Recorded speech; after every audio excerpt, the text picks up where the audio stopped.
¿Cómo están, doctores? Muy buenas noches. Bueno, a vez me pidieron empezar 7:36, o sea que vamos a ir alistando todo, así podemos iniciar la clase del día de hoy. Perfecto, o sea que pónganse listos, prepárense, alístense, ya vamos a empezar un tema muy bonito.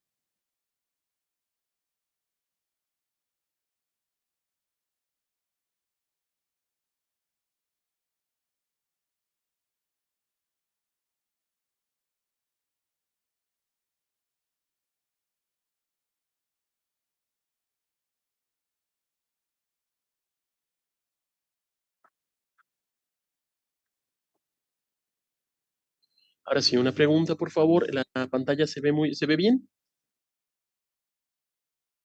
Sí, doctor, se ve. Recording in progress. Perfecto, voy a tomar esos signos de pulgar arriba como que estamos muy bien. Sí, Bueno, doctor. estamos un minutito de empezar, o sea que les daremos tiempo a que todos se alisten, se preparen. Y se marca el 36 y empezamos. Un tema un poquito más cortito que me parece que los demás, pero no por eso menos importante y muy, muy bonito. Bueno, 7:36, empezaremos. Una vez más me presento, soy el doctor Bustillos y bueno, junto al grupo SEA Medicina se nos ha encargado en su paso a través del estudio para llegar a la residencia médica. ¿Ok? Entonces ahora vamos a seguir con todo el acápite que es cirugía, y nos toca intestino delgado. Y vamos a tocar una de sus mayores patologías y una de las patologías que veo en la práctica clínica casi todos los días, la obstrucción intestinal de intestino delgado. Bueno, les doy la bienvenida y empecemos.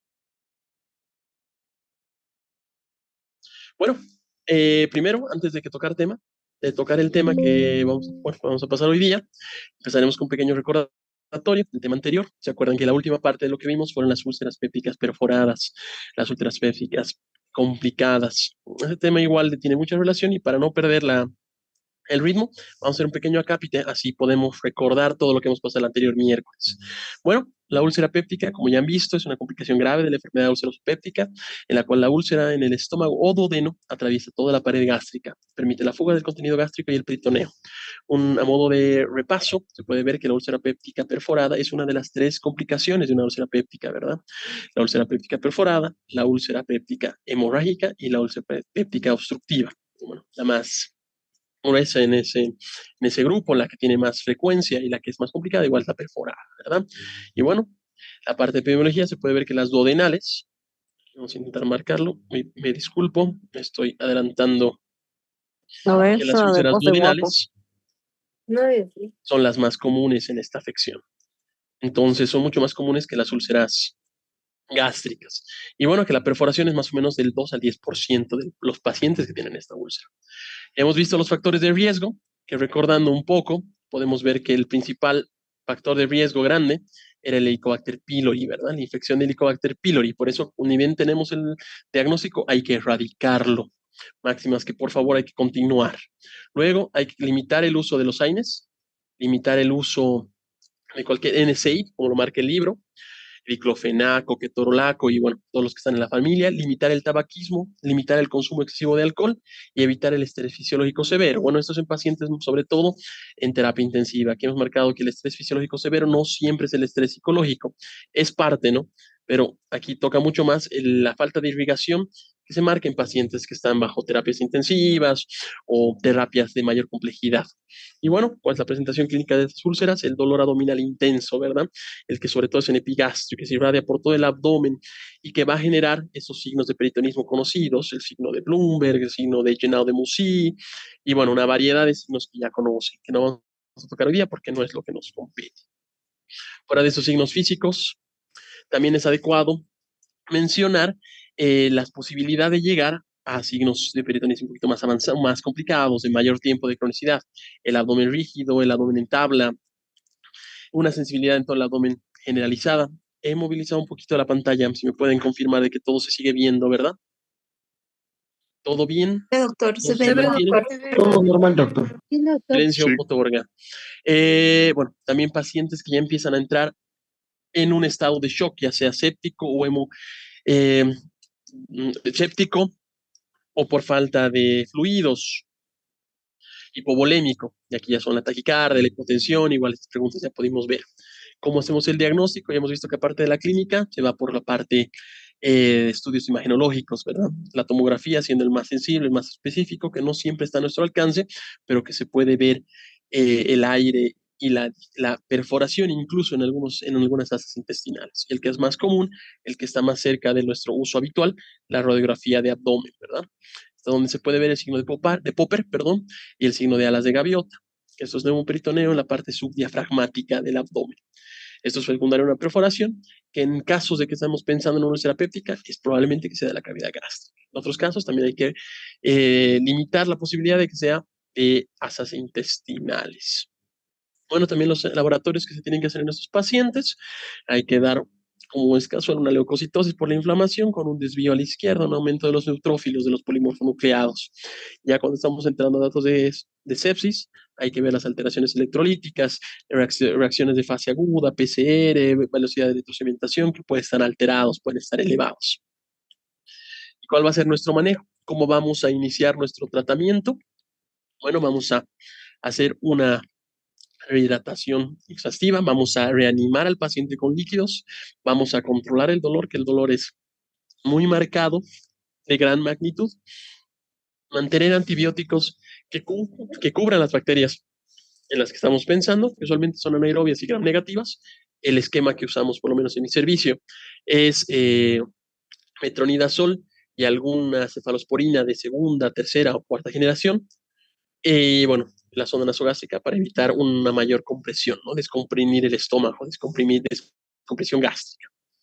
Bueno, también se puede ver el tratamiento quirúrgico. Aquí sí, por favor, hagan memoria de ese cuadrito que han evidenciado, dependiendo de qué tipo de úlcera es, qué tratamiento es el adecuado, ya sea una sutura simple, una sutura con parche, una vagotomía selectiva, el HCB que se deben acordar, una vagotomía con drenaje, una vagotomía con una anterectomía, donde también se secciona el antro pilórico. Y bueno, está con restituciones intestinales, usualmente una gastro y una anastomosis, ¿verdad? Y bueno, en pacientes que están aún no aptos para el tratamiento quirúrgico, hay que hacer algunas alternativas del tratamiento quirúrgico. Estos son de alto riesgo, ¿no? O sea, son tratamientos conservadores porque no me va a aguantar una cirugía.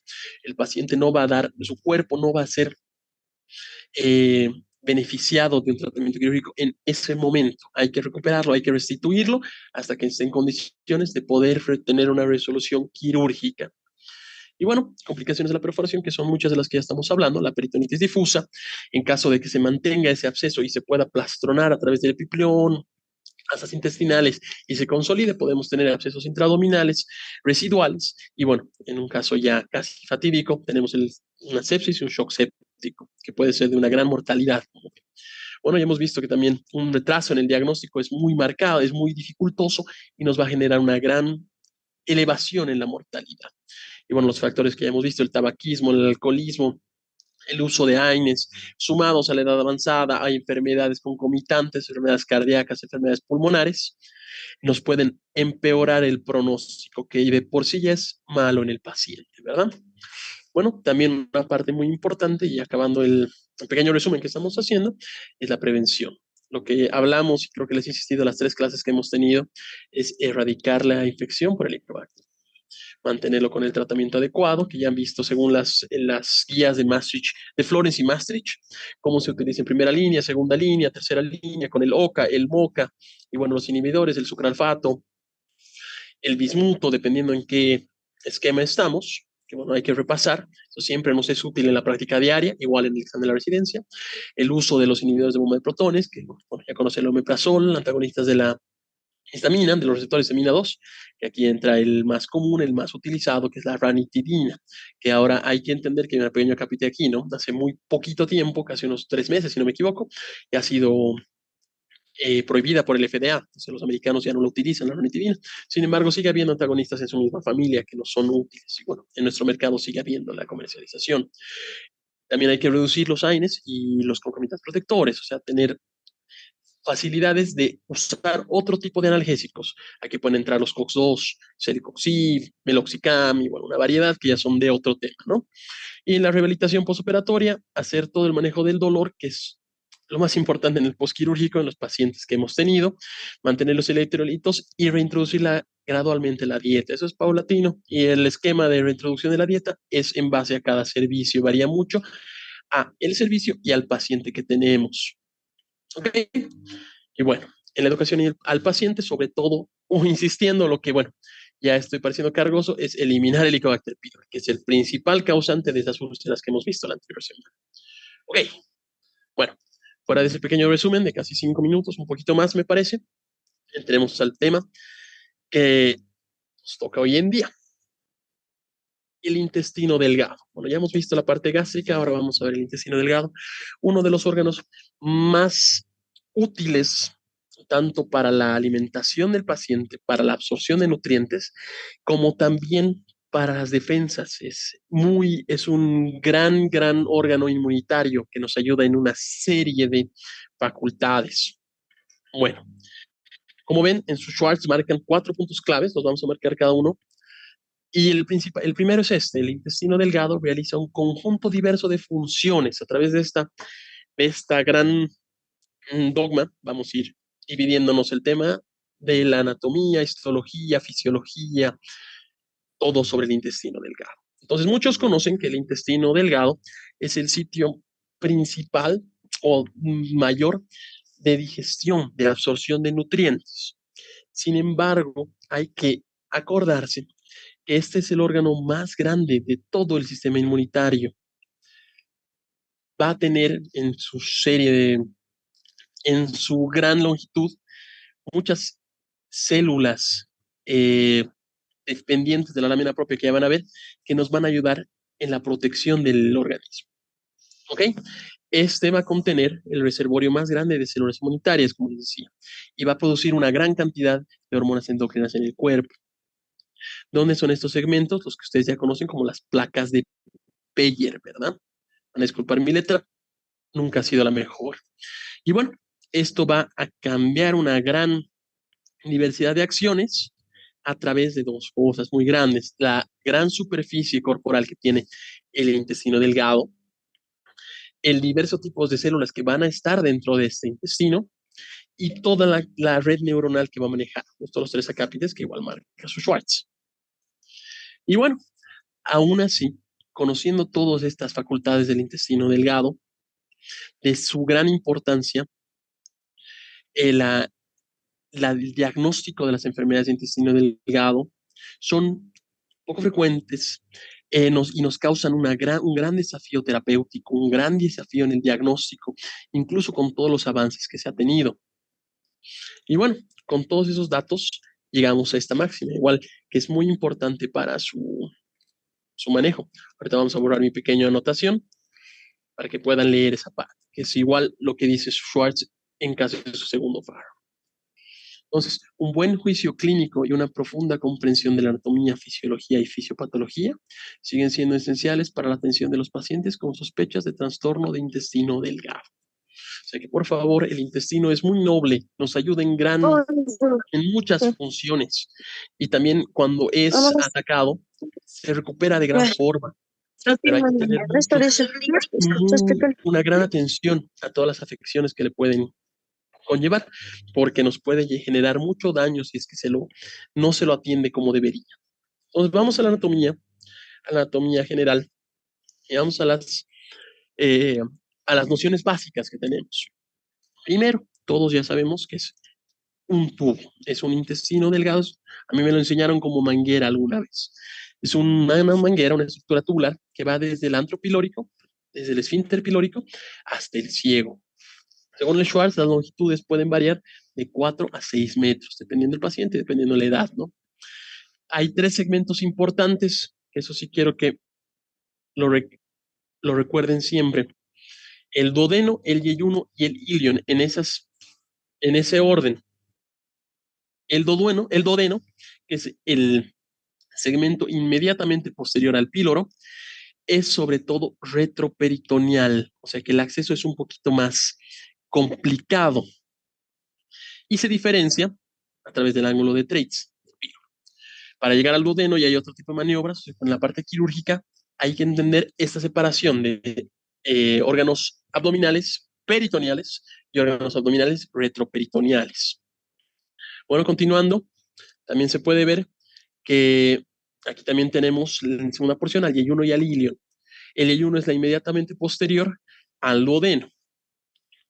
Ahora, en estos segmentos no hay diferencia anatómica, no hay ninguna estructura que podamos diferenciarlas, no hay ningún hito anatómico que los delimita, como prefiere el Schwartz. Ahora, arbitrariamente se han hecho estas dos clasificaciones, que el 40% de todo este segmento yeyuno ileal es perteneciente al yeyuno y el 60% de la unión yeyuno-ileal, 60% distal obviamente, es perteneciente al ilion. Pero como les digo, no hay una estructura anatómica, o sea que puede variar dentro de la anatomía per se, no tanto de la descripción que tenemos que tener. Ahora, una parte muy importante, por favor, igual a mis residentes, a mis internos los marco muy importantes, son las válvulas coniventes. Solo voy a borrar esa partecita para que puedan leer mejor. Las válvulas coniventes se mantienen en todo el intestino. Son más prominentes en la parte proximal que en la distal, pero esta es una gran diferenciación para marcar qué es el intestino. Entonces, estos pliegues circulares que se pueden ver igual en la imagen, nos van a diferenciar tanto en el transoperatorio, como también en algunos estudios, en los estudios de imagen se pueden evidenciar las válvulas coniventes, que vamos a ver un poco más adelante. O sea que siempre recuerden, en el intestino delgado, válvulas coniventes y en el intestino grueso, austras, ¿verdad? Y bueno, en las diferencias que tenemos entre el intestino proximal y el intestino distal, es que va volviéndose un poco más pequeño. El intestino proximal tiene una circunferencia más grande y el distal es un poco más delgada. Las paredes también son más gruesas mientras más proximal estamos. El mesenterio es menos grasoso y hay vasos sanguíneos más rectos que se van a ver en un segundo. Y bueno, la parte que es muy importante, los folículos linfoides, toda la parte de las defensas y la parte de la parte linfoide es en base a las placas de Peyer, que ahorita van a ver cómo consisten, perdón, y en cómo se van a través de las células y de la parte histológica del intestino delgado. Bueno, continuemos a la parte de la irrigación. Hay arterias que sobre todo nos van a dar la irrigación del intestino delgado. Es un plexo bien interesante, bien bonito, que se solapa en todo, como pueden ver en la imagen aquí. Toda esta red que marca, que son los vasos rectos. Entonces, la única diferenciación es que el duodeno es dado por las ramas de la arteria celíaca y la arteria mesentérica superior. En cambio, el duodeno distal, el yeyuno y el ilion, todas las demás porciones, es en base a la arteria mesentérica superior. ¿Ok? Sí, en colon ya se puede ver un poquito más cómo se diferencia en eso, pero mientras entiendan que la arteria mesentérica superior es la que le da la irrigación a la gran parte del intestino delgado, yo soy feliz. Igual, el drenaje venoso es en base a paralelo a cómo van las arterias y es drenado por la vena mesentérica superior. Ahora aquí, como han visto que es un órgano linfático muy marcado, el drenaje también es muy importante. Entonces, igual van paralelos a las arterias y estos vasos linfáticos drenan a los ganglios mesentéricos. Los ganglios mesentéricos igual van a drenar a la cisterna del quilo. La cisterna del quilo va a drenar al conducto torácico y este conducto torácico acaba drenando a la vena subclavia izquierda. En ese orden y en esa magnitud. A ver cómo va. La inervación igual es marcada por dos vías, la vía parasimpática y la vía simpática. La vía parasimpática es dada por el nervio vago, sobre todo. Y la vía parasimpática es dada por el nervio vago y la vía simpática es por los nervios esplágnicos. ¿Vale? Perfecto. Ahora sí vamos a una partecita un poquito más implicada y mucho más bonita, a mi parecer, la parte de histología. Bueno, como verán en la imagen, el intestino delgado tiene cuatro capas. La capa mucosa, la capa submucosa, la capa muscular propia y la capa serosa. De la que vamos a hablar en esta diapositiva, sobre todo, es la capa mucosa. En esta capa mucosa tiene una gran cantidad de funciones, muchas de las cuales yo creo que ya las conocen. Primero está el epitelio, como ven aquí. Este epitelio es el encargado sobre todo de la absorción y secreción de sustancias. Aquí va a pasar el paso de sustancias, que vamos a ver en un segundo, la absorción tanto de agua, de electrolitos, de carbohidratos, de grasas o de lípidos y de proteínas. Va a ser en la parte más distal de los enterocitos, de todas estas células, ¿verdad? Bueno, luego está en esta lámina propia, que esta lámina propia quiero que se acuerden, por favor, este tejido conectivo, que se lo ve aquí, está encargado sobre todo de la protección. Ahí se van a quedar una gran cantidad de células linfocitarias, de células que nos van a proteger, células M, células linfocitarias, que nos van a ayudar en el sistema inmunitario. ¿Ok? Bueno, luego hay una delgada capa de músculo, la muscularis mucosae, que nos va a generar en la movilización de estas vellosidades, para también ayudarnos en la absorción. Bueno, como vieron, este epitelio está organizado en vellosidades y en criptas, en espacios que sobresalen, como ven aquí, y en espacios que se entran. Estas criptas tienen un nombre propio, las criptas de Liverpool. ¿Ok? Y bueno, cada cripta aproximadamente tiene entre 200 a 300 células de enterocitos, ¿no? Que van a derivar de esta parte, por favor, de las células madre, que es muy importante en estas células porque hay una gran restitución de las mismas células. Se van a reformar, va a haber un cambio muy marcado, un cambio muy común. ¿Ok? Esto pasa habitualmente en el intestino.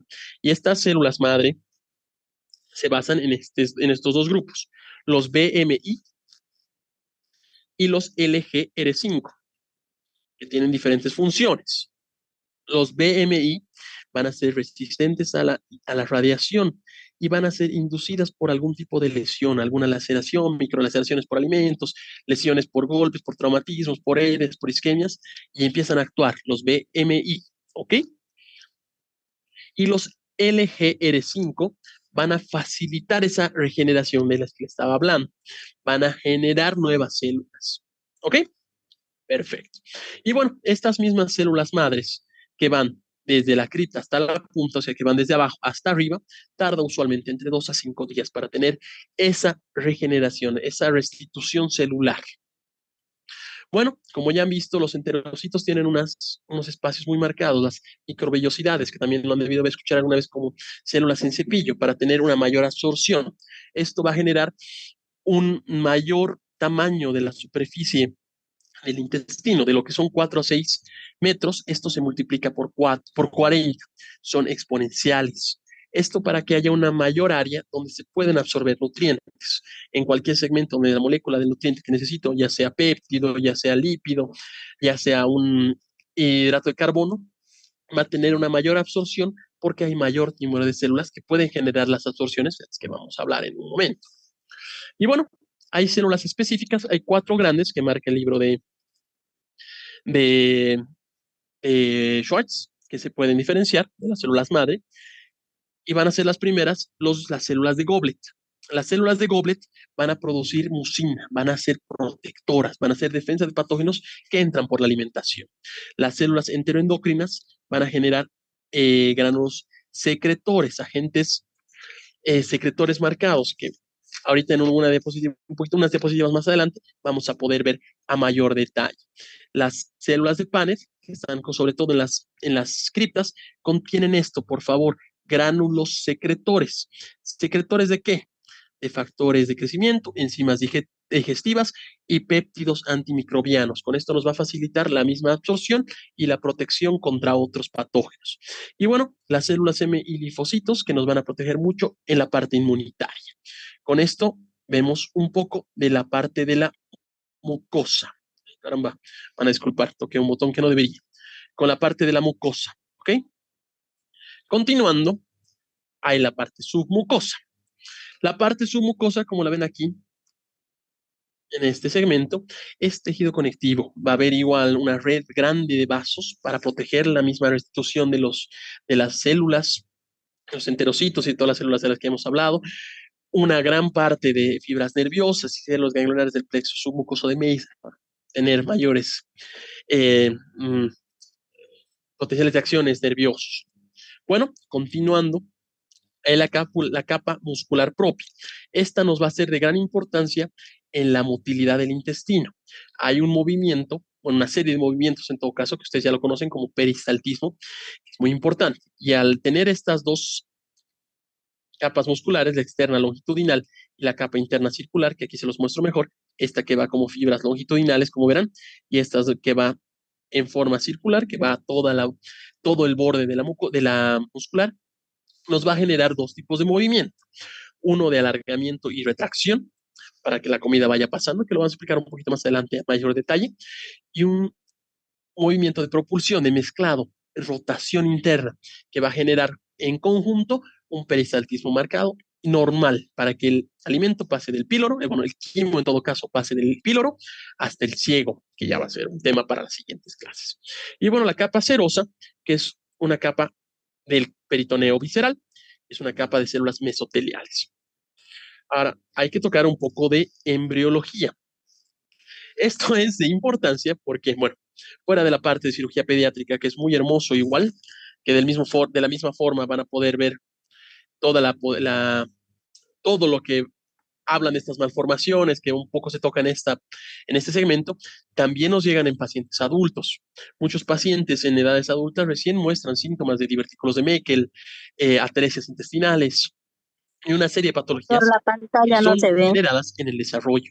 Bueno, hay que entender que el primer precursor del intestino delgado es el endodermo, ¿ok? El endodermo empieza a formarse a la 4ª semana de gestación. Estos datos son bien importantes, ¿sabes? Estas preguntitas son las que llegan en el examen. Y bueno, se va a dividir en dos partes. En la parte anterior, que va a formar el duodeno, y en la parte media, que va a formar el resto del intestino. Como verán, hay una comunicación con el saco vitelino y va a formar el conducto vitelino, que en el nacimiento se va a generar la obliteración que ya conocen por la parte de ginecología. Entonces, como ya hemos visto, este endodermo se va a diferenciar en los dos lados y el mesodermo también se va a dividir en una parte que se va a adherir al endodermo, que es que va a formar a futuro el peritoneo visceral, el peritoneo que se pega a las vísceras, que está recubriendo casi la totalidad de las vísceras, y en una parte del mesodermo que se junta al ectodermo, que genera el peritoneo parietal, toda la parte exterior, ¿no? Estas ambas van a generar toda la cavidad abdominal. Y esto va a generar esta cavidad celómica. La cavidad celómica va a ser la precursora de la cavidad peritoneal, que es todos los órganos de los que estamos hablando tantas semanas. Ya yendo a la 5ª semana, este intestino, como ven en la imagen A, se va a alargar, se va a empezar a tener una protrusión. Al tener esta protrusión, va a haber una hernia celómica. Eso lo pueden ver aquí, este extremo. Esta es la hernia celómica. Va a haber una diferenciación, una movilización, ¿vale? Y esta hernia celómica empieza a retraerse a la 10ª semana. Luego de que pase la 10ª semana, empieza a haber una rotación en sentido contrario a las manecillas del reloj en base a una estructura muy importante que aquí se las voy a marcar. No es la forma anatómica, van a disculpar, pero se puede ver esto mejor. Esta sería la arteria mesentérica superior. Y el intestino va a generar una rotación contrahoraria en sentido contrario a las manecillas del reloj para generar toda su formación y que los intestinos empiecen, el intestino delgado empiece a ubicarse en sus posiciones, en esas curvaturas que son tan características. ¿Ok? Acaba teniendo una rotación de más o menos 270 grados en el sentido contrario a las manecillas del reloj y hay un retorno total a la cavidad abdominal. Ya llegamos a lo final. ¿Por qué es importante este pequeño dato de contrario a las manecillas del reloj? Porque es lo que pasa en un vólvulo. Es el mismo trayecto que va a generar, va a ir al otro lado. Y cuando lo recuperemos, cuando tengamos que hacer una cirugía, una anastomosis o quitar la rotación o lo que se hace alguna vez en, en centros donde no hay material quirúrgico al momento, se hace un bastonaje y el bastonaje se tiene que hacer en ese sentido, porque la rotación ha sido hacia las manecillas del reloj. Y bueno, otra gran cápita de importancia es esta parte. Las neuronas del intestino van a migrar desde la cresta neural ya en partes más superiores, en partes más caudales, más cerebrales, perdón, van a ir migrando las células del intestino, van a ir moviéndose, van a ir acomodándose a todos esos heterocitos y estas protecciones de las células tifoides que hemos hablado. Y aproximadamente a la 6ª semana ya se empieza a formar la luz del intestino, el lumen, el espacio interior. Aquí tiene una gran importancia porque si llegamos a tener un episodio hipoxémico en el paciente, por en todo caso en la madre, puede generar afectaciones en estas formaciones. De aquí es donde salen, este es el principio patogénico de por qué hay malformaciones en los bebés, bueno, en los pacientes neonatales, malformaciones anorrectales, fístulas rectovesicales, fístulas rectovestibulares y temas muy importantes en el área de cirugía pediátrica. a la misma forma, atresia intestinales, atresia de vías biliares. Todo eso es causado por un momento de hipoxia en la sexta semana. ¿Ok? Si continuamos en un paciente sano, o en una mamá sana en todo caso, se puede mantener. Y el intestino consigue todas las características adecuadas, las que conocemos en la etapa adulta, desde la 9ª hasta la 12ª semana. ¿Ok? Bueno. Y continuando con esto, vamos a ir a la parte mucho más interesante, que es la parte de la fisiología. Aquí hay que entender la digestión, absorción y motilidad. Primero, la digestión y la absorción. El epitelio, toda la parte superficial de la mucosa, es una interfaz. ¿Qué quiere decir interfaz? Es un intermediario entre lo que comemos y lo que va a ir al tracto sanguíneo. Va a ser las células intermedias para generar ese paso. Ahora, ¿cómo se generan ese paso? Hay dos formas que ustedes ya por histología deben conocer, microbiología igual. El transporte activo, que depende de energía, depende de ATPs, y el transporte pasivo. El transporte pasivo va a ser por difusión, por transporte de membranas, por acuaporinas y una serie de otros factores que nos ayudan a que pasen nutrientes en este caso. Bueno, el transporte activo se maneja sobre todo de una vía transcelular, que ahorita en las imágenes van a poder entender mejor, una vía a través de la célula, por el medio de la célula, si quieren, ¿ya? Y el transporte pasivo puede utilizar esta vía, pero a su vez va a usar transportes paracelulares por los bordes de las conexiones de las células. Si me permiten adelantar un par de diapositivas, aquí pueden ver, este es un transporte transcelular que pasa por el medio y este sería un transporte paracelular. Ahorita vamos a tocar a mayor detalle, pero para ejemplificar el tema es bueno que lo conozcan. Okay. Retrocediendo. Bueno, el transporte transcelular usualmente requiere proteínas de membrana, proteínas portadoras, bombas de difusión, canales específicos que ahorita vamos a poder ver. Ahora, hay sustancias que tenemos que hacer esta asociación, este transporte. Entonces, lo primero va a ser la secreción de agua. Lo primero que vamos a vamos a tener en un intestino delgado es líquido. Líquido sobre todo, líquido de ingesta y líquido de misma excreción de órganos intraabdominales. Entonces, como un aproximado, el Schwartz maneja que se ingesta aproximadamente 2 litros de agua. ¿Ya? Estos 2 litros de agua van a estar aumentados a secreciones salivales, a secreciones gástricas, a secreciones biliares, a secreciones pancreáticas y las mismas secreciones del intestino delgado, a más o menos una media de 7.5, porque aunque también lo maneja como 8 a 9. Son datos del mismo libro, sé que se contradicen, pero más o menos en una media de 8 a 9 litros. ¿Ok? Ahora, en el mismo intestino se va a absorber aproximadamente 80% de todo este líquido y va a pasar a la parte colónica, al ciego, aproximadamente 1.5 litros, lo que pueden ver aquí abajo. Ahora, acuérdense de esto. Esto sigue siendo pregunta de examen en muchos exámenes. Incluso, como les digo a mis residentes, a mis internos, es una pregunta habitual, porque así comprendes todo lo que está pasando con tu paciente, cuánto sale y cuánto entra. Que tienes que marcarlo en pacientes quirúrgicos. Bueno, ¿y en qué se basa la absorción de agua y electrolitos? Bueno, la absorción de agua y electrolitos, ya hemos hablado de las dos rutas, va a marcar a través de de las dos formas, de las formas paracelulares y las formas transcelulares. ¿Ok? Estas formas transcelulares va a ser a través de membranas de células apicales y células vasolaterales. ¿Ok? Los mecanismos de transporte usualmente están dados por difusión pasiva. Como es agua, este mecanismo no necesita energía usualmente. O sea que va a ser una difusión pasiva por los fosfolípidos de bicapa, lo que ya conocen de las partes celulares. Y puede haber, a su vez, un cotransporte de iones y nutrientes.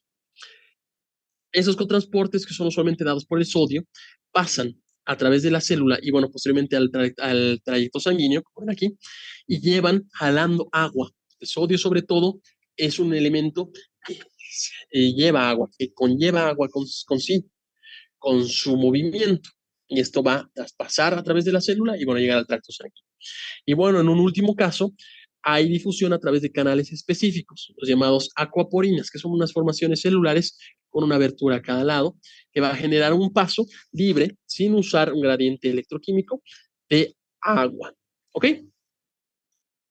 Bueno, esta partecita es bien importante y ahora vamos a hablar de los electrolitos. El primero que podemos ver aquí y el que nos es más útil va a ser el sodio. El sodio igual se marca a través de modelos predominantes. Ya han visto que hay una enzima, y aquí también se puede ver, sodio, potasio, ATPase. Estas sí usan energías. Es a través de potencial de membrana. Entonces, a través del potencial de membrana, vamos a poder hacer un intercambio de 3 sodios que van a pasar al trayecto sanguíneo, 3 sodios por 2 potasios a través del potencial de membrana. ¿Ok? Cambiando el gradiente electroquímico. Ahora, ese sodio, ¿cómo va a llegar a la parte del medio de la célula, a la transformación transcelular? Esto puede ir a través de tres formaciones. Una de las que estábamos hablando, que es la formación del SG. Esto nos va a ayudar para algunas formaciones de SGLT, que es un transformador de exosa, que es sodio-glucosa. Sodio-glucosa. Y este transporte hace que a través de mecanismos de transporte con formaciones de ATP genere un cotransporte tanto del sodio y la glucosa. Este sodio va a pasar a la parte celular, al medio de la célula, para luego pasar al trayecto sanguíneo por el ATP, potasio ATPasa. La glucosa va a utilizarse como energía para la célula. ¿Ok? También hay un intercambio de sodio y potasio, también de gradiente electroquímico. Va a ir en base a cuál gradiente es mayor y menor. Si hay una sobrepoblación de hidrógenos, va a pasar a la luz. Y si hay una sobrepoblación de sodio en la luz intestinal, va a poder pasar a la región intracelular. ¿Ok? Y a través también de cotransporte de glucosa, que hemos hablado, existen modelos a través de los enterocitos, que pueden ver cómo este sodio pasa a través de la membrana y llega a la región intracelular para posteriormente pasar a los potenciales de membrana, de los sodio, potasio, ATPase. Ahora, ¿quién nos va a regular estas absorciones y secreciones? Bueno, hay una serie de facilitadores a la absorción del agua y que van a inhibir la secreción de esta. Como pueden ver aquí hay un listado: aldosterona, glucocorticoides, angiotensina, norepinefrina, epinefrina, dopamina, somatostatina, neuropéptidos Y, péptidos IY, encefalinas, muchos de los cuales ya hemos visto, los glucocorticoides, que van a generar una absorción y van a inhibir que la misma célula deseche su líquido, inhibe esa secreción del agua. Y por el contrario, agentes que estimulan la secreción inhiben la absorción del agua son las secretinas, las bradicinas, las prostaglandinas, la acetilcolina, el FNA, el factor neurotrófico auricular, la vasopresina, el péptido intersticial vasoactivo, la bombecina, la TCP, la serotonina, la nortecina, el estamina. Esto, por favor, incluso es muy importante que se lo memoricen y están en sus tablas bien bonitas en el libro de Schwartz. Bueno, yendo un poquito más, menos intricado, a través de estos potenciales de membrana y transportes, podemos ver cómo es la digestión y absorción de carbohidratos. Una paradigma que nos marca el Schwartz es que aproximadamente el 45% de nuestra dieta, nosotros como occidentales, es en base a carbohidratos. Ahora, estos carbohidratos, que los pueden ver aquí, van a estar iniciando esa digestión a través de la amilasa. La que genera sobre todo la digestión es la amilasa pancreática, pero va a estar iniciada desde la amilasa salival.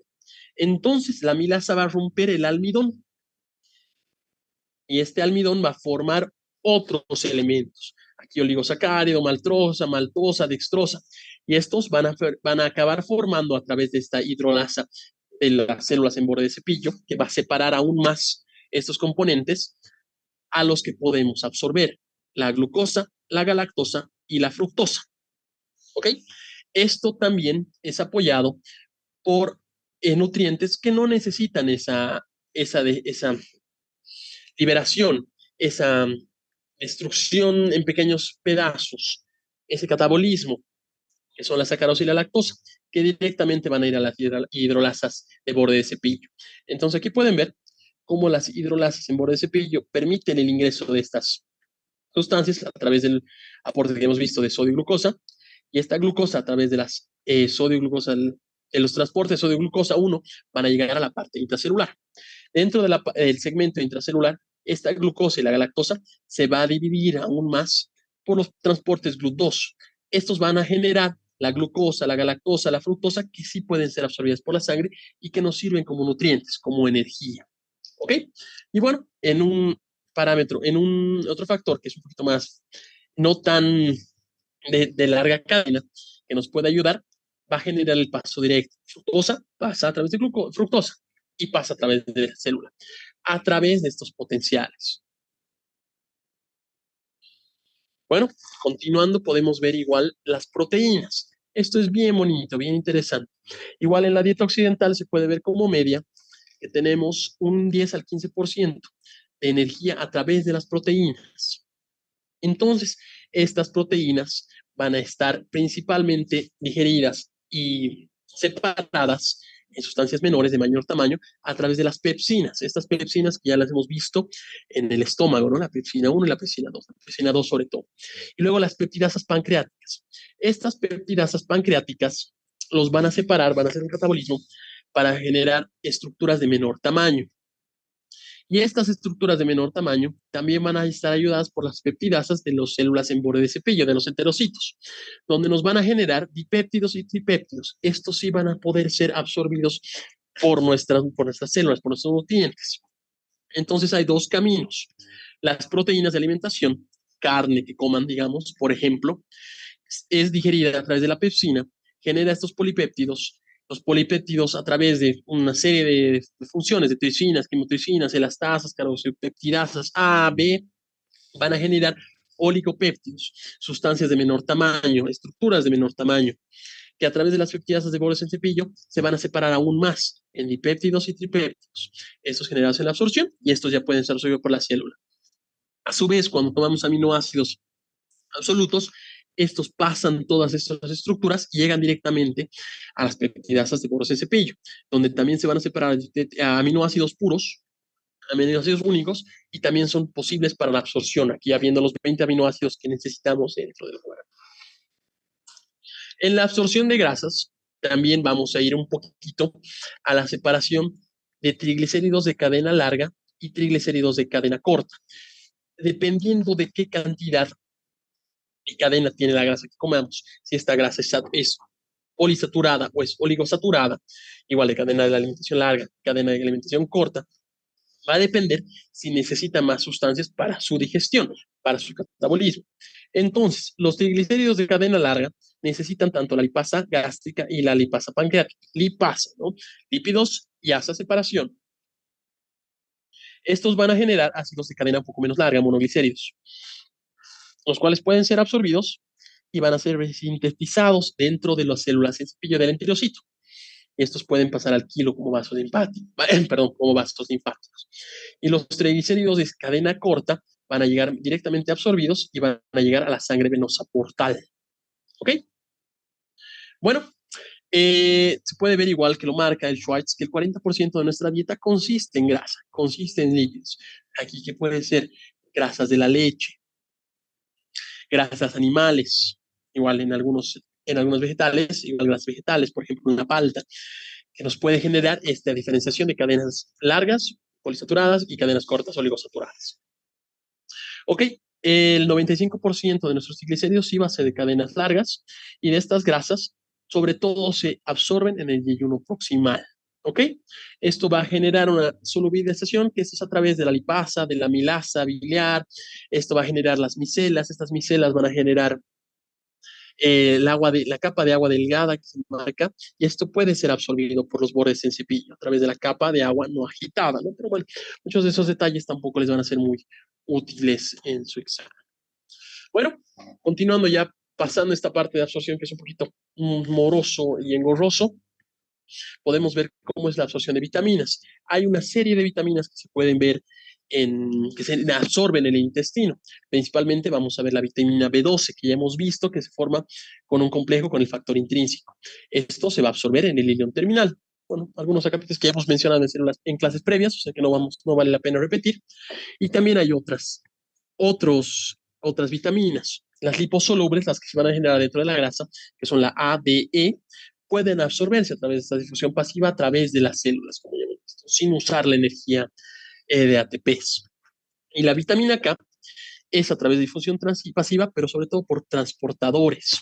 ¿Ya? Esta sí va a necesitar ese uso de ATPs en los transportadores. Bueno, también se puede ver la absorción de calcio.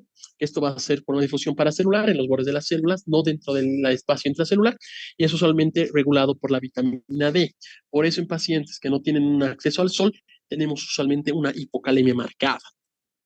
Y bueno, como últimos datos, hay estos micronutrientes que son el hierro, el magnesio, el cobalto, el cadmio, el níquel, que sí necesitamos, se usan a través de transportadores en las células en cepillo. Y estos son usualmente transcelulares, aunque pueden ser, en algunos casos se ha visto que son paracelulares. Ok. Ahora, funciones de barrera. Esto sí, lo que les comentaba. Los factores de barrera se basan en una serie de células, de factores. Aquí van a estar los factores, sobre todo, de las inmunoglobulinas. Ya saben que el intestino delgado es un gran productor de inmunoglobulina A. Esto va a estar formado sobre todo en las células M y en las células de las vellosidades, que va a generar protección contra patógenos externos que vienen por la alimentación. A su vez, estas vellosidades y estas células M también van a generar mucinas. Esta mucina forma una barrera de moco, muy parecido a lo que vimos en el estómago. Y esta barrera de moco es como un buffer, un amortiguador para cualquier afección de patógenos que vienen por la alimentación o por diferentes motivos. Bueno, los péptidos igual nos van a hacer de ayuda antimicrobiana, se llaman también defensinas. Estas defensinas nos protegen contra bacterias que van a ser aporte de la dieta. Ahora, el tejido linfoide asociado al GALT, que es el Gut Associated Lymphatic Tissue, que es tejido linfático asociado al, bueno, GAT, la mejor traducción es tripa, al intestino. Tiene dos formaciones muy independientes y muy importantes cada una. Los inductores y los efectores. Los inductores van a tener sobre todo el iniciar la reacción inflamatoria y la reacción de defensa contra cualquier patógeno que venga al cuerpo. Bueno, en este caso al intestino. Estas están dadas por las placas de Peyer, que son todo este segmento. Estos van a dar a través de los linfáticos mesentéricos y van a generar una agregación de células B, que pueden ver aquí, células T. ¿Ok? Esas células T y células D van a estar dentro de la lámina propia del intestino. Usualmente, bueno, sobre todo en el ilion distal. Ahora hay un tejido especializado que ven aquí, las células M. Estas células M, también llamado micropliegues, microfold, el nombre original, va a generar espacio para también generar un potencial de acción, una posible van a atrapar los patógenos y van a marcarlos a través de los APCs. Los APCs, como ya deben conocer, son las células presentadoras de antígeno. Y estos van a poder presentar estos antígenos a las células protectoras, a los linfocitos B, a las células plasmáticas, a los linfocitos T, a la CD4 y a la CD8, que estos ya como efectores van a generar ese combate contra los patógenos. Entonces, un pequeño resumen, estos van a generar el marcado, el inicio de la reacción inflamatoria, y los efectores van a generar la acción inflamatoria, ya sea el ataque a la célula, si me permite la palabra ataque, y la futura apoptosis de esa célula. ¿Ok? Bueno, también aquí hay que ver que se estudió en gran medida la microbiota de la región de la barrera intestinal, de la mucosa intestinal. Tenemos una gran capa de bacterias saprófitas, que son de defensas del hospedadero, que nos manejan gran cantidad de funciones para protegernos, sobre todo el consumo de nutrientes. No dejan que haya nutrientes para patógenos externos. También van a proteger como antígenos protectores y van a atacar a veces, aún haciendo una reacción citotóxica, a células que nos generan este daño. Entonces, una comunicación entre esta microbiota y las defensas del hospedadero nos van a generar esta respuesta inmunitaria adecuada. ¿Ok? Y bueno, hay que entender que sobre todo estas células pluripotenciales, que son las células madres de las que hemos hablado, la BM1 y BM1 y se me fue la BM1 y la LGR5, usualmente están en la base de la cripta de Liverpool. Y estas van a generar la diferenciación de todas estas células de las que hemos hablado. Bueno, la motilidad, ya acabando todo este tema tan engorrosito que es la funcionalidad. ¿Cómo funciona la peristalsis del intestino? Bueno, ya hemos hablado de dos capas intestinales, de dos capas musculares intestinales, de la capa longitudinal, que son células que van a ir en todo el largo del intestino, y la capa circular, que van a ir a través del diámetro. Aquí vamos a tener a través de estas dos funciones dos movimientos. Un movimiento excitatorio a través del MN, lo que pueden ver aquí, y un movimiento inhibitorio neuronal. Estos dos movimientos van a generar que el quimo, este es el alimento, se movilice a través del intestino. El movimiento excitatorio hace una contracción proximal al quimo, justo inmediatamente proximal, o sea, en la parte anterior a donde está el bolo alimenticio, va a generar una contracción. Y el inhibitorio va a generar una inhibición, una dilatación, para que pueda pasar. Y de esta forma, el movimiento es continuo. Bueno, estas ondas usualmente son generadas por marcapasos, que son las que ya conocen, las células de Cajal, que son mesenquimales pleomórficas. Estas van a tener una frecuencia que usualmente maneja entre 12 a 7 ondas. 12 usualmente en el duodeno por minuto y 7 ondas en el ilion distal. O sea que empezando en la parte más proximal, 12 a 7 por minuto. Ahora, si se acuerdan en el estómago, igual hay un movimiento cuando no tenemos alimento. El movimiento intraprandial, ¿se acuerdan? Bueno, en el intestino igual hay un sistema para el movimiento en estos patrones. Se llama patrón de ayuno o ciclo de motor interdigestivo, IDMC. Esto va a generar un movimiento similar de contracciones proximales y dilataciones distales para limpiar todas las células que hayan sobrado, patógenos que remanentes de alimentaciones, que se queden, una limpieza del intestino. Y esto igual es dado por 3 fases. La primera fase es una inactividad motora. La segunda fase va a ser por ondas de presión que están desordenadas, que dentro del intestino no se marcan como las que están viendo, sino que puede ser una por acá, de diferentes segmentos. Y bueno, la onda 3 ya es presión sostenida, que va a movilizarse. ¿Cuánto tarda esto usualmente?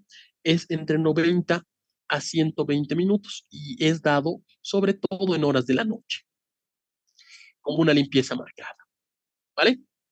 Bueno, continuemos a la función endocrina. Entonces, como en la mayoría de los órganos intestinales, no solo absorbe, también secreta. Y aquí hay sobre todo células que nos van a generar hormonas para ayudarnos en algunas acciones.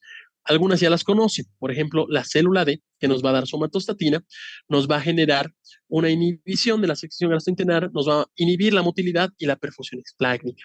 ¿Ok? Las células C de secretinas, que son las primeras que se han descubierto, van a generar esa secreción del páncreas para generar el jugo pancreático, la amilasa, la lipasa y todo lo que ya conocen, y van a estimular también la secreción intestinal. La colecistocinina, que debe estar muy relacionada, que está muy relacionada con la parte vesicular, de la vesícula biliar, estimula el vaciamiento de la vesícula, hace que la bilis salga y también inhibe la contracción del esfínter de Oddi para que esa bilis pueda afectar en todos los segmentos. Se dilata el esfínter de Oddi y llega a tener esa emulsión de los péptidos en la comida. La motilina, que es a través de la célula M, va a estimular la motilidad intestinal. La célula L, que nos da los péptidos Y, bueno, doble Y, inhibe esta motilidad y F aumenta también las secreciones intestinales. Y los péptidos 2 tipo glucagón, también de las células L, nos va a estimular la proliferación epitelial intestinal, estas células que se van movilizando, ¿no? Que nos va generando mayor epitelio a través de las células madres que hemos hablado, de la BMI y de la siempre se me va ese nombre, perdón, LGR5. Y bueno, la neurotensina igual estimula la secreción pancreática biliar, inhibe la motilidad del intestino delgado y estimula el crecimiento de la mucosa intestinal. Bueno, una parte más que es muy, muy curiosa, que este órgano sobre todo la tiene, es la adaptación intestinal. Esto se ha descubierto a través de las múltiples cirugías que se puede pasar el intestino. El intestino es un órgano que por su longitud ha sido reseccionado en gran parte y nos puede generar muchas dificultades si se llega a una resección mayor. Sin embargo, como adaptación del intestino, este intestino puede generar funcionalidades que usualmente no tenía ese segmento. Se puede adaptar a la respuesta que necesita el cuerpo, a la demanda que tiene el cuerpo. Ahí me explico mejor. Si tenemos una resección intestinal por un tumor, por ejemplo, y sacamos un segmento del ilion terminal, el ilion proximal puede empezar a realizar las funciones que tenía este ilion distal. Si sacamos un segmento del IE1, el resto de los segmentos, tanto duodeno y ilion, pueden reemplazar en cierta medida lo que generaba este IE1. Y esto es a través de la hiperplasia celular epitelial. Esa formación de células madres que hemos conversado, que están en la base de las criptas, van a generar una mayor proliferación de células y estas células pueden diferenciar y generar en el ratio, o sea, en la frecuencia, en el segmento, la misma cantidad de células que un Y1, por ejemplo, y genera la misma absorción y la misma secreción de las sustancias que genera el Y1. ¿Ok? Bueno, estos efectos de estimulación van a estar dentro de nutrientes específicos, hormonas peptídicas y factores de crecimiento. Ahora, hay una cápita que, bueno, no tocamos hoy día, tal vez en la siguiente clase podemos tocarlo, pero si se reseca suficiente intestino, demasiada cantidad de intestino, entramos en una patología muy marcada y de difícil manejo, que es el síndrome de intestino corto. Usualmente cuando se secciona más del 80%, llegamos a tener solo un 20% del remanente del intestino y entramos en esto. Y bueno, es una patología muy marcada que es de difícil manejo, usualmente con nutriciones parenterales en largo tiempo. Bueno, ya pasado la parte complicada, si me permiten voy a tomar un poquito de agüita porque hemos tomado casi una hora hablando de toda la parte del intestino delgado, de la anatomía y histología. Y bueno, una patología ahora muy importante, que es una de las grandes, no quiero decir disyuntivas, pero contrarias del cirujano, porque todos los días la vemos, la obstrucción de intestino delgado, las obstrucciones intestinales. Y bueno, como otro punto clave, podemos ver que la obstrucción de intestino delgado es uno de los diagnósticos quirúrgicos más frecuentes. Como les decía, mi pequeña anécdota, en la práctica diaria debemos tener entre 4 o 5 pacientes que llegan con esto, con obstrucción de intestino delgado, y entender cómo es y de cómo llega es de mucha importancia.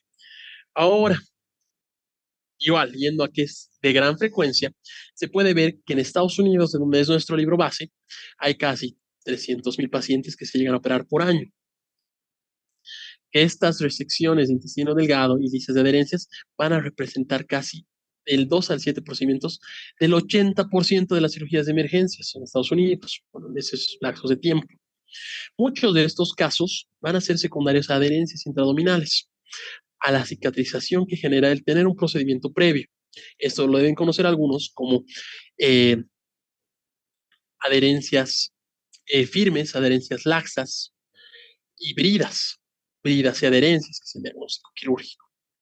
Y bueno, también hay obstrucciones que pueden estar relacionadas con tumoraciones, con compresiones extrínsecas, con tumores. Y algunos son congénitos. Como ahí pueden ver, el síndrome de la arteria mesentérica superior, que puede llegar a comprometer y comprimir alguna porción del duodeno. Bueno, como etiología, hay 3 puntos que quiero que entiendan cómo se basa. Una obstrucción puede ser a través de 3 caminos. Primero, un camino intraluminal, que quiere decir que la obstrucción está dentro de la luz del intestino, ¿ok? Aquí podemos hablar de Bebel Suárez, esos son los cuerpos extraños. Aquí pasa mucho en niños que se comen el pelo y hay Suárez de cabello. También es el síndrome de Fraponzel, si alguna vez han escuchado. Cálculos biliares, este es el síndrome de Bubaret, cuando un cálculo biliar pasa a la vía digestiva. Puede haber meconio, que son caquita, sobre todo en pacientes neonatos. O, bueno, hay incluso obstrucciones que son por introducción de objetos extraños, por vía anal o por vía oral, que igual pueden llegar a la luz y ocluirla y taparla, pero dentro de la luz. También hay el intramural, como pueden ver en la imagen que les estoy dibujando, es en las capas de la pared, mucosa, submucosa, muscular, y que por algún motivo estas están generando una obstrucción hacia adentro, hacia la luz del intestinal. Esto es sobre todo tumores, seas neoplasias, y pueden estar relacionadas a su vez con reacciones cicatrizales, enfermedades inflamatorias, una colitis ulcerosa o la enfermedad de Crohn, que eso vamos a ver en la clase del día miércoles. Y bueno, la más conocida y a veces la más habitual, las extrínsecas, las que deben conocer sobre todo, que son por algún objeto externo al intestino, un objeto, alguna estructura externa al intestino. Aquí entran las hernias, que son las principales causas de obstrucciones en pacientes no operados, y las bridas y adherencias, que ya estábamos hablando un poco, que son las principales causas de pacientes operados. Estos son a través de esta estructura que está generando una oclusión de afuera hacia la luz. Como pueden ver en esta hernia, la pared abdominal es lo que me genera esa oclusión de la luz. Nada dentro y nada en la pared. ¿Ok? Si diferencian estos tres tipos, van a poder entender qué etiología tienen y cuál es el manejo que tienen que hacer. Porque dependiendo de qué voy a hacer, qué etiología tengo en mi obstrucción, tengo diferentes formas de atender. Usualmente todos llegan a ser quirúrgicos, pero un intraluminal hay que sacar ese segmento de la luz. A veces se hace una enterotomía, se saca el objeto extraño y se lo libera. En intramural hay que hacer a veces resecciones para sacar las tumoraciones. Y una extrínseca, a veces solo se libera la pared o se hace una adhesiolisis para liberar todo lo que está comprimiendo. Entonces, sabiendo la etiología, puedo saber cómo tratarla. Bueno, otro punto clave que igual lo marca el Schwartz es que la mayoría de los casos de obstrucción del intestino delgado se deben a adherencias de una cirugía previa y se resuelven con un tratamiento conservador. Ok, ahorita vamos a hablar de complicaciones de adherencias estranguladas y no estranguladas. Pero sí, esto es muy importante. Hay dos pacientes que te van a llegar, los pacientes operados y los pacientes no operados. Los pacientes operados tienen sobre todo este proceso cicatrizal y van a tener bridas y adherencias como primer factor en cualquier paciente de obstrucción. Y en pacientes no operados hay que pensar en hernias como primer factor de obstrucciones, ¿ok? O sea que esta máxima es muy importante. Bueno, ¿cuándo es más común? ¿Qué etiologías son más comunes? Y esto igual está bien bonito en su Schwartz, en una clasificación, en un cuadrito bien bonito. ¿Cuáles son las etiologías más comunes? Ya hemos hablado de las adherencias, como primero en pacientes operados, y hernias, primera en pacientes no operados. También puede haber neoplasias, como hemos hablado, la enfermedad de Crohn, vólvulos que generan rotaciones en el mismo segmento intestinal, usualmente de intestino grueso, pero estos a veces pueden ser intestino delgado, intussuscepciones, que son estas invaginaciones intestinales, como pueden ver aquí, donde el intestino entra a la luz del mismo intestino y genera una obstrucción. Estenosis inducida por radiación en pacientes usualmente oncológicos, estenosis posisquémica, que esto vamos a hablar un poquito cuando hablemos de isquemia mesentérica, que es la siguiente clase, cuerpos extraños, que ya hemos tocado un poquito, ilios por cálculos biliares, que es bien, bien interesante, el síndrome de Bubaret, diverticulitis, divertículo de Meckel, hematomas dentro de cavidad que pueden generar una compresión extrínseca a la luz y anomalías congénitas. Bueno, hay un punto clave más que es nuestro deber marcar en esto, que habla de los tumores benignos y malignos del intestino delgado, no son muy frecuentes y a veces son de difícil diagnóstico. A mí, bueno, me explicaron alguna vez como máxima algún docente que siempre tengo que descartar todas las posibilidades para recién llegar a la neoplasia. Es una posibilidad. No dejen de pensar en que la neoplasia es una posibilidad, pero descarten todo lo previo y después llegan a los diagnósticos de neoplasia, especialmente en intestino. Bueno, la fisiopatología, ya hemos visto qué puede generar esto, ahora vamos a ver cómo la patología se va a formar a través de la obstrucción. Entonces, tengo esa obstrucción, tengo ese sitio que ya sea intraluminal, extraluminal o intramural, tengo un sitio donde mi luz intestinal se vuelve de menor tamaño, como aquí ven en la fotografía. ¿Qué va a pasar? Va a haber una acumulación de gas y líquido. Yo voy a seguir tragando aire, va a seguir habiendo un paso de aire a mis asas intestinales delgadas. A su vez, va a haber una secreción continua de todas las secreciones que hemos visto, salivales, biliares, gástricas, intestinales. Eso no va a cambiar. Ahora, en la obstrucción, va a generar un lugar, un nivel, un punto de inflexión donde no va a pasar ni este aire ni este líquido. Entonces va a generar un proceso de distensión intestinal, como ven aquí. Va a empezar a modificar esto. Va a haber una dilatación proximal y una contracción distal. No va a pasar en ese punto de inflexión. Ahora el cuerpo va a intentar vencer esta obstrucción. Va a aumentar la actividad, va a aumentar el peristaltismo. Aquí también es el motivo por el cual genera el dolor. El peristaltismo empieza a generar en mayor cantidad, en mayor frecuencia, e intenta vencer este sitio de inflexión, este sitio donde no pasa. Por ese motivo, el dolor es cólico, característico de víscera hueca, de movimiento de víscera hueca. ¿Okay? Por el mismo motivo, empiezan a haber diarreas, porque el peristaltismo no es en un solo segmento, sino que también va a ser en el segmento distal, posterior a la dilatación, posterior a la obstrucción, y todo el contenido que hay ahí va a salir, va a estar impulsado por el peristaltismo. Entonces va a generar mayor cantidad de diarreas. ¿Okay? Ahora va a haber este aumento de presión tanto intraluminar contra intramular, porque hay más contenido y hay más peristaltismo que está intentando vaciar ese contenido. Va a haber una disminución marcada de la motilidad. Eventualmente, una vez que venzamos el movimiento de peristáltico, el peristaltismo no va a poder continuar al ritmo y va a haber una disminución de ruidos. Por eso también como clínica tenemos al comienzo ruidos hiperactivos y después va vaciando, va bajando. Hay ruidos en hipoactividad o una ausencia total de ruidos. ¿Ok? Una vez que haya esta dismotilidad y aumento de presiones, va a haber una presencia de edema y traslocación bacteriana. Al haber un edema, un secuestro de líquidos al tercer espacio, la protección de la barrera que ya hemos hablado va a estar alterada y las bacterias van a modificarse, van a pasar, va a haber un paso facilitado a través de estas bacterias. Esto va a generar el edema y la translocación bacteriana un deterioro a la microvascularización, a la microvasculatura, perdón. El mismo edema genera una compresión, o sea que la irrigación va a estar alterada, va a estar apretada en términos soeces, profanos, si quieren, por el mismo edema. Hay una compresión de los vasos sanguíneos. Esta obstrucción, esta compresión, genera que haya una menor irrigación. Y al haber una menor irrigación, va a haber signos de isquemia intestinal y eventualmente necrosis y perforación, que son los más complicados. Entonces, esta es la línea de tiempo, el camino de cómo desde una obstrucción intestinal podemos llegar a una peritonitis secundaria, a una perforación intestinal y una posible fatalidad del paciente. Y bueno, ¿cómo nos van a llegar el paciente? Aquí hay que entender dos partes muy importantes. Si esta obstrucción del intestino está complicada, y aquí lo vamos a escribir, complicada o estrangulada también se llama, o no complicada. O no complicada.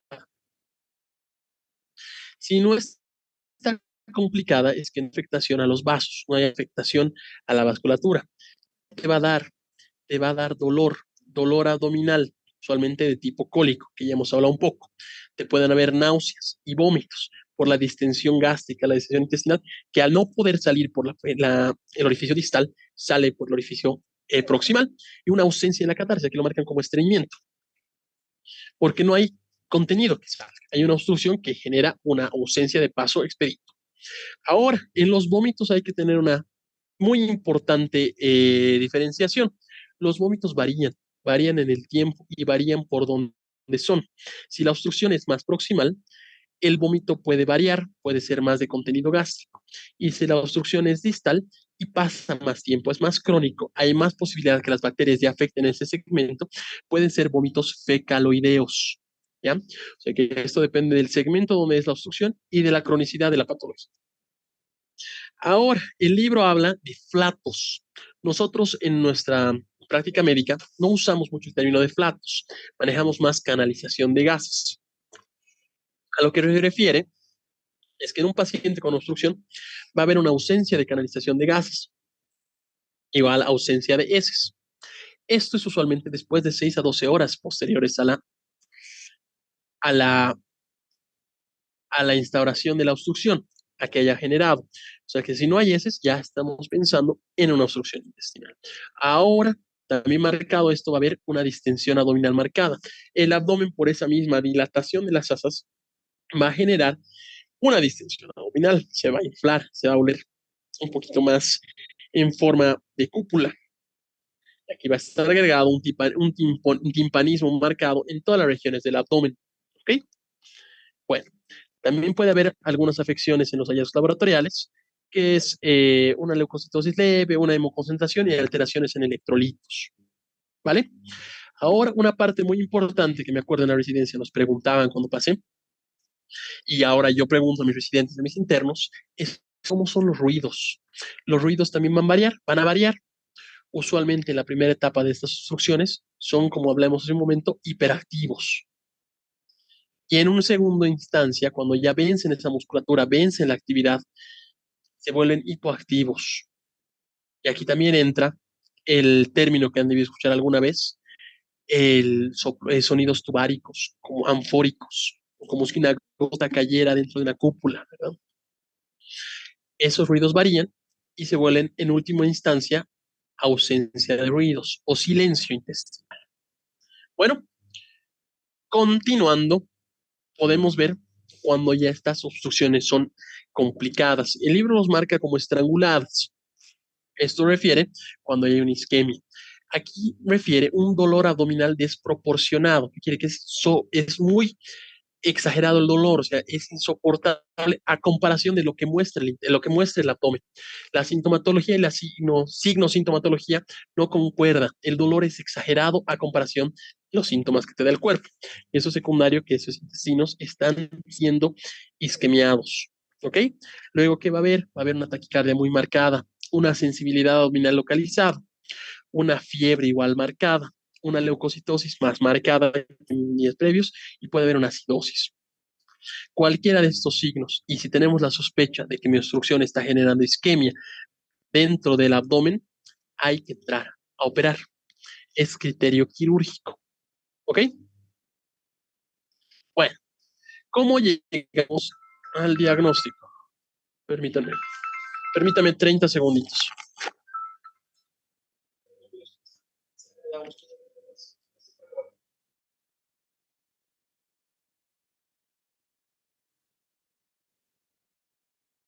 Mira, 15 minutitos, ahora salgo. Por eso. Gracias. Sí, sí. Van a disculpar. Justo aquí de todo lado nos llaman. Y bueno, como les comentaba el diagnóstico. El diagnóstico, bueno, es marcado en 3 parámetros.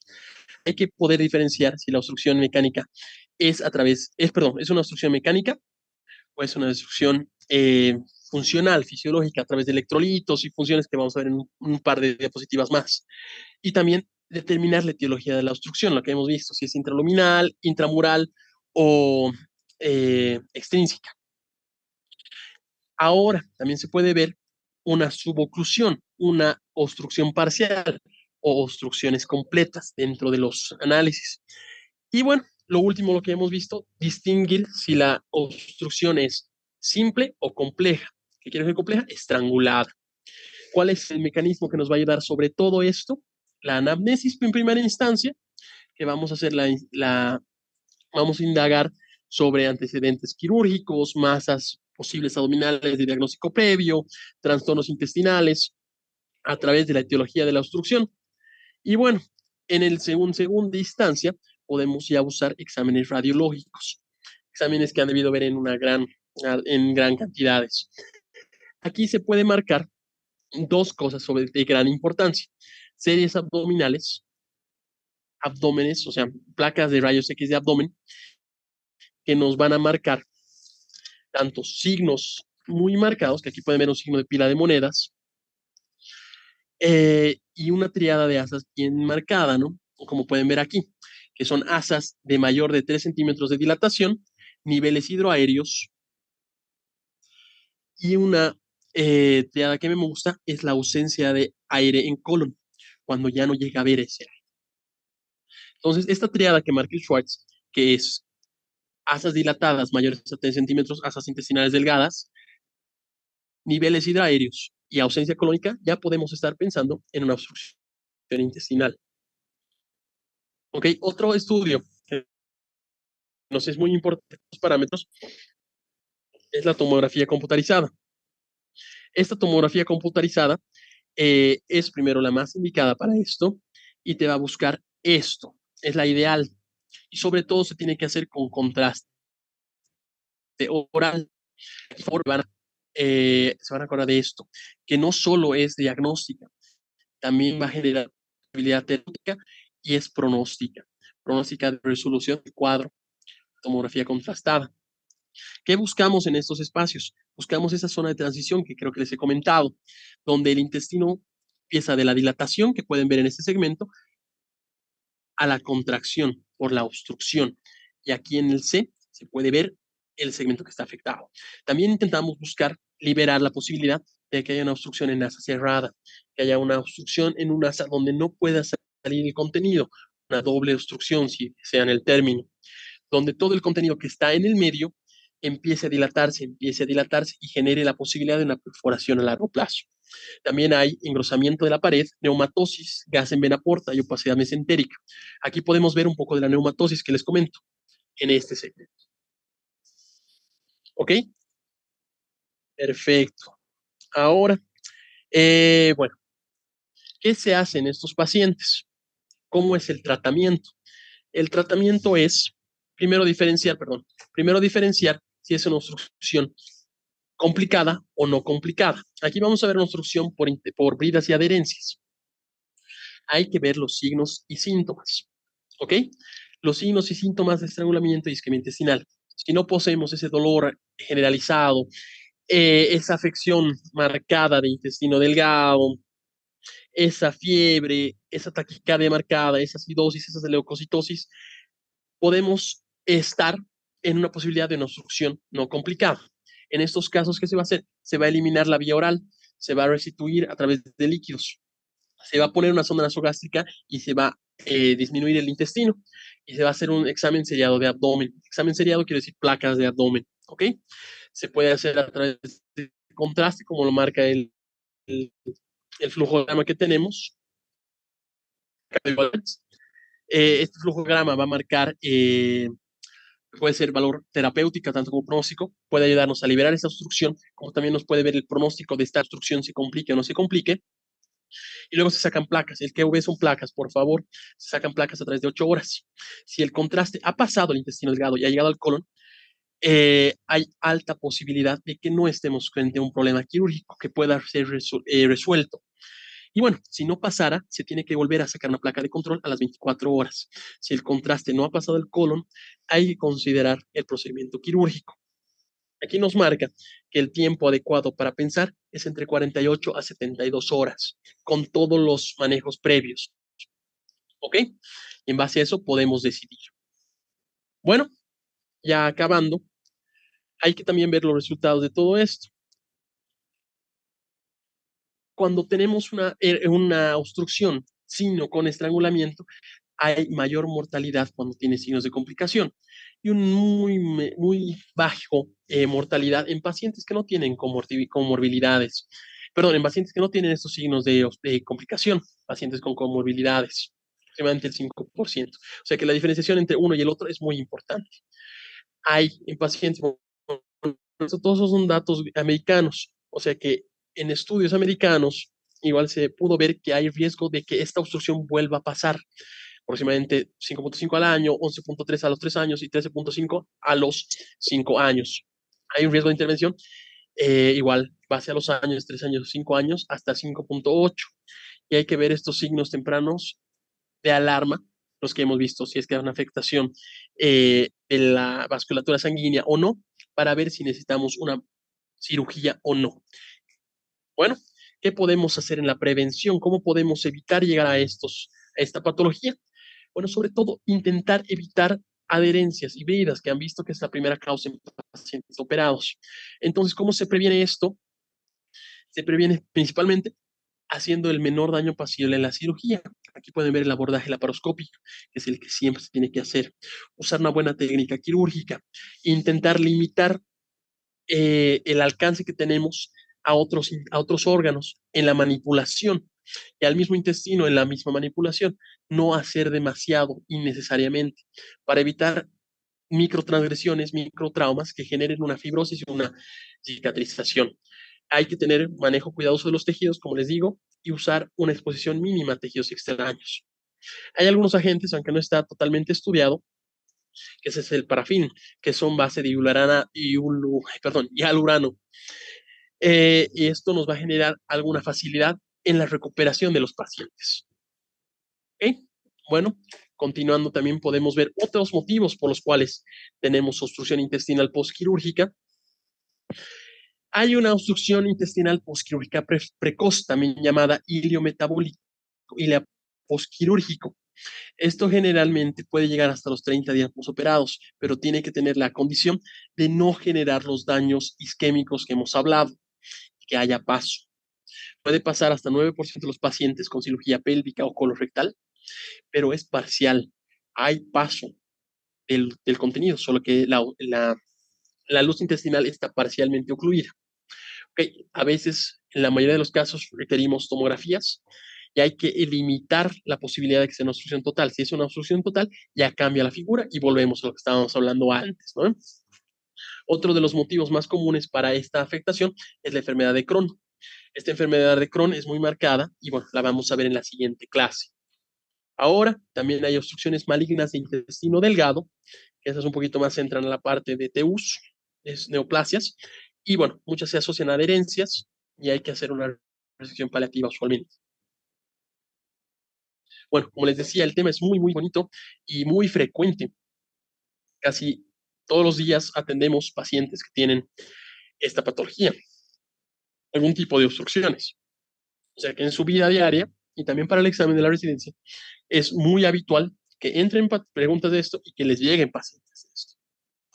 Bueno, este segmento podemos tal vez empezar la sección de preguntas con un par de preguntas que lo voy a ir relatando.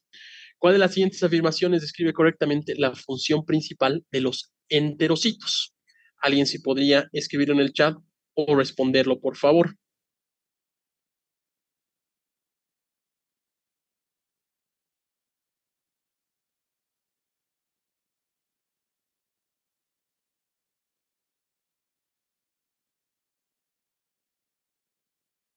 Absorción de nutrientes. Bueno, no escucho respuestas, pero voy a dar la respuesta. No sé si estamos bien con el audio. Absorción de nutrientes. Sí, eso sé. Bueno, igual en el chat nos pueden dar cualquier comentario si es que se escucha bien. Se escucha bien, ¿verdad? Ya, bien, sí. Muy bien, absorción de nutrientes, muy bien, perfecto. Ahorita volveremos a la pantalla. Es la absorción de nutrientes mediante enzimas transportadoras y especializadas. Perfecto. ¿Cuál es la estructura donde se localizan las células madre multipotentes en el epitelio intestinal? Esto les comenté igual de la misma forma. La B. No estoy viendo los chats. A ver. La B. La B. A disculpar, creo que salí de la pantalla. Ahorita vamos a volver. La B. Ahí estamos. Bueno, en este caso, como muchos de ustedes lo están poniendo, son en la base de las criptas de Liverpool. Muy bien, C, perfecto. Bueno, continuando con el tema. ¿Qué características distinguen las células de Paneth respecto a los otros linajes epiteliales del intestino delgado? Esto, si recuerdan, había una imagen en la que se podía ver de mejor forma, ¿verdad? Ahí creo que uno contestó. La C. Y bueno, si contienen los granos de péptido, como pudo ver en su imagen, es una formación azulita. Esa formación azulita va a generar esos granos de péptidos antimicrobianos que nos van a facilitar en combatir estos patógenos. Y bueno, ¿cuál de los siguientes mecanismos es responsable del transporte activo de sodio a través del epitelio intestinal? ¿De monito? Estoy viendo los comentarios, ¿verdad? Espero que estén respondiendo.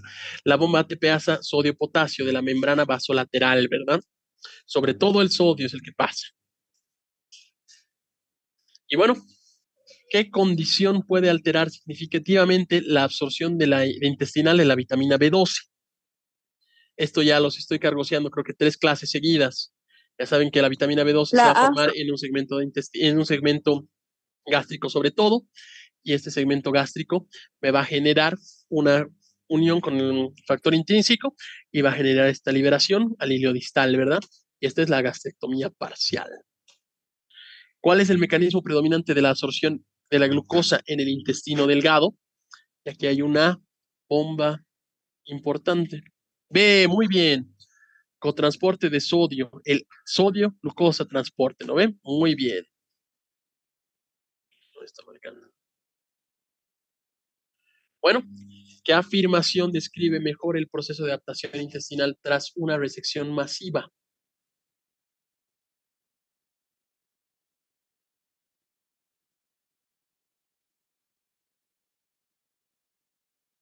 La E.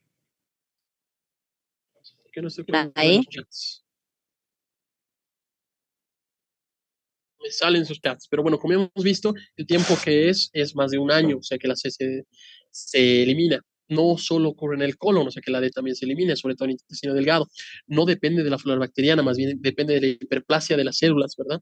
El B también se elimina. Y la A no inicia con la absorción de grasa aumentada, que va a involucrar la elongación de las vellosidades y el aumento de la superficie absorbitiva, ¿verdad? Van a modificarse esas células para que podamos generar esa absorción. Y ese es el inciso E. Los escucho. ¿Cuál es la causa más frecuente de obstrucciones mecánicas en el intestino delgado en países desarrollados? Aquí hay que ver que les expliqué una diferenciación, ¿no? En pacientes no operados y en pacientes operados. Aquí tenemos ambas. Pero en la totalidad es sobre todo lo que decían las diapositivas. Las adherencias postquirúrgicas. Bridas y adherencias, ¿verdad? Bueno, ya acabando, ¿cuál de los siguientes hallazgos clínicos sugiere con mayor fuerza la presencia de una obstrucción intestinal estrangulada?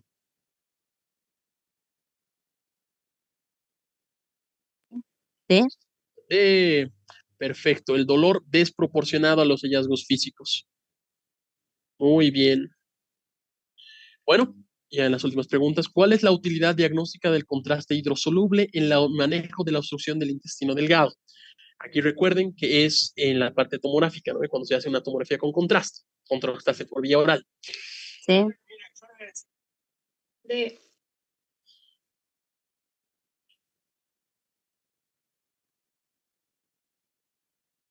Me salen sus mensajes. La C. Predecir la resolución espontánea sin cirugía. Muy bien. Bueno, ya en las últimas. Van a disculpar, creo que eso ya se las puse. ¿Cuál es el hallazgo radiográfico más específico para una obstrucción de intestino delgado en una serie simple de abdomen? La dilatación de haces delgadas con niveles hidroaéreos y poco aire en el colon. ¿No ve esa triada que marcamos? Dilataciones de las asas, niveles hidroaéreos y ausencia de aire en el colon porque no hay paso. ¿Verdad? Perfecto. Y la última. ¿Cuál es? No, esa es la pregunta en la que estaba. Bueno, no sé si tienen alguna pregunta. Es un tema, como les digo, muy, muy interesante. Por si acaso, bueno, pero tampoco para confundirlos, el Schwartz toca el tema, pero no lo toca a profundidad como otros textos. Sin embargo, como el objetivo principal de esta clase es el examen de residencia médica, vamos a basarnos en el libro, pero sí pueden indagar si les interesa. Este tema es amplio, muy bonito y muy importante para su práctica diaria, especialmente los doctores que van a querer ir por un camino quirúrgico.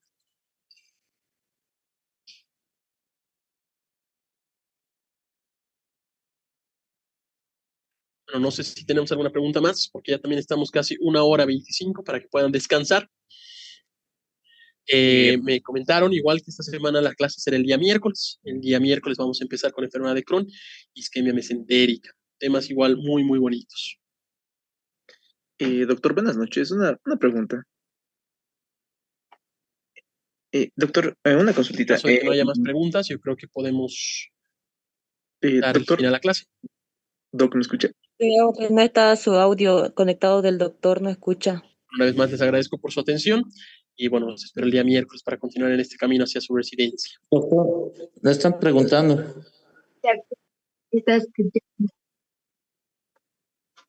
Me salen los chats.